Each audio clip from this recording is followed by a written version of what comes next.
Carolyn Dube here. What's the play for today? Today I'm playing in my art journal thanks to a couple of gel prints. The inspiration, the idea for this page started with those. And I had a clear plan in my head. I knew what I was going for here. And then when I started to do it, yeah, the plan kind of fell apart. And you get to see the entire process here in today's video. These are the two prints that started my play. They had similar colors on them and a similar kind of old world, weathered, grungy kind of vibe to it. And I thought these will be great to make an art journal page with. You're about to see proof that I am not ambidextrous. I am clearly a right-handed person because when I go and try and pull this paper off on the bottom using my left hand, yeah, it's a completely different look than the top of the page. Now granted, there was just a little less paper here than on the top, but still, this is clearly a left-handed attempt and the top part is a right-handed attempt. So why didn't I just use my right hand to do both of them? Well, the reason for that is depending on which direction you pull or tear the paper, you get that nice torn edge look. And I wanted some of that white paper there torn, and if you tear the other direction, you actually don't get it on that side of the paper, it happens on the other. And if what I'm saying sounds like I'm speaking gibberish, take a piece of paper that has color on one side and just tear it one direction. And notice where the torn edge is. Then tear it the other way using the other hand and you'll see that you don't get quite the same kind of torn edge to it. And I love those torn edges, so that's why I'm making sure that as I'm tearing these up, I'm getting some of that white torn edge showing on the front. This gel print is one that I absolutely adore, and I want to show the whole print. Have you ever done that where you've got a print that you love, you want to use it in an art journal page, and you want every speck of that print to show? Well, that's where I'm at with it. And I'll give you a little spoiler alert here. This is not where it's going to end up. I've got this page of words here, and I thought about using it as a whole page, but then realized, nope, let's selectively pick some of the words. And I'm in a rip it and tear it kind of mood. So what I'm going to do is just tear apart the words that are on here. So how did I make these grungy prints? Well, first I used pan pastels. Yeah, you can use pan pastels on a gel plate. And when you use my process for doing this, the pan pastels are completely sealed so that as I'm here ripping these apart, putting them in an art journal page, none of it's getting on my fingers because those pan pastels are automatically sealed. The techniques that I use to make these prints are included in my online workshop called Gel Printing with Pan Pastels. And as a bonus, I have added in the video where I made these two pages so you can see how a little bit of impatience went a long way to get this result.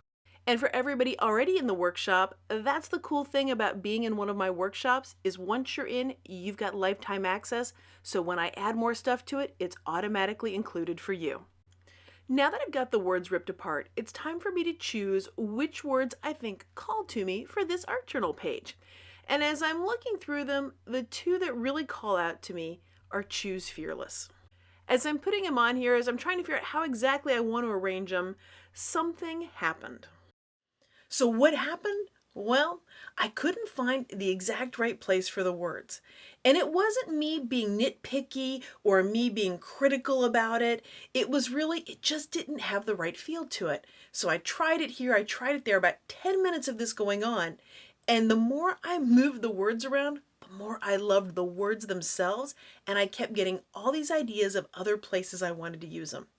And that's when it struck me. The words, yeah, they weren't meant for this one, so I set them aside and had to turn and take a whole different approach to this art journal page. To get some fresh eyes on it, to get a fresh look at it, I went through a stack of my stuff. Now, I don't know about you, but I keep boxes of backgrounds that I've made, scraps of paper that I like, and it's a great place to go digging through to find some things that call to you to spark the play. And as I went through, that's where I found the background that shifted the entire direction that I was going to take with this page.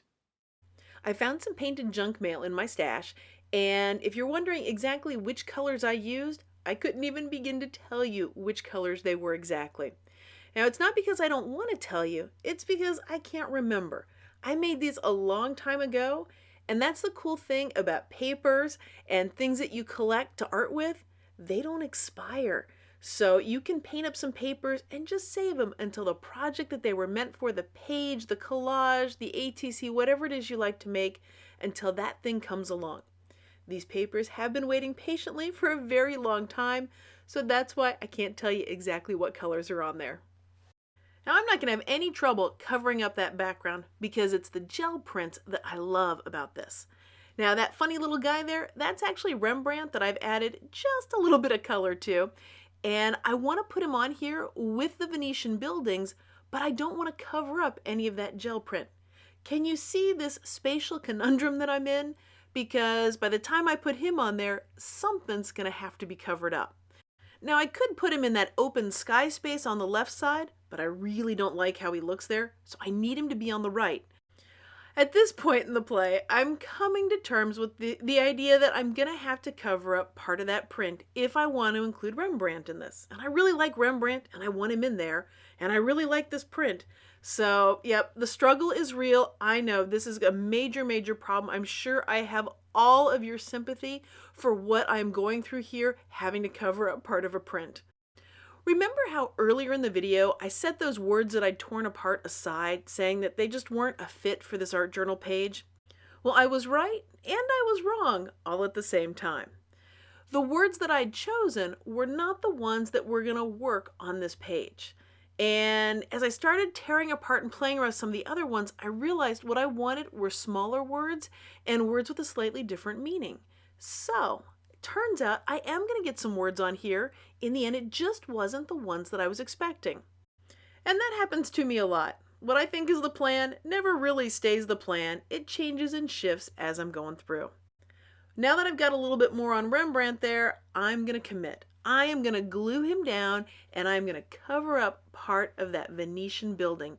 That gel print that I so loved that I didn't want to cover any of it up. I'm going to sacrifice just a little bit of it here so that I can get him on the page in the place where I wanted him. To add some touches of color, I'm using Marabou's art crayons. And the reason why I chose to use those is because of how well they blend with just my finger. They're extremely creamy, so I can just add some soft bits of color here and there. And those torn edges, they really, really respond extremely well to having the art crayon there and then just blending and smearing a little bit. If you've never used the art crayons before, they feel a lot like when you were a kid and you take your mother's lipstick and write on things. It's that smooth, creamy kind of thing. But when you use art crayons, your mom's not going to yell at you about it, and you get a much wider selection of colors than you get out of getting lipstick out of her purse. Next thing I wanted to add to this was a little touch of journaling. But I didn't want to bring in something strong like a black pen. I wanted something like a soft gray. And I didn't have a single soft gray colored pencil that I could use to do this. And then it hit me. I could just use a plain old regular pencil to do this. Of course, those are a light gray, and so I got some scribbled journaling here and there on the page. Since I've been doing a lot of paper tearing throughout this process, I've got all sorts of little scraps of torn paper around me. And I realized those would be fun to just add little bits here and there throughout the page. Whenever you're making or creating, do you ever get in that space where you completely lose track of time, that you're only noticing what it is you're doing and you're getting an incredible amount of joy from something that you wouldn't think of as something that was inherently joy-bringing? Well, that's what happened to me here with these little scraps of paper. Normally, I don't like working with little pieces of something, but for whatever reason today, it is my happy place. And so I just kept going and going and going and adding more and more of it. When I started out with those 2 gel prints that I loved, I never expected the play to take me here. And guess what? This is even better than what I had planned in my mind.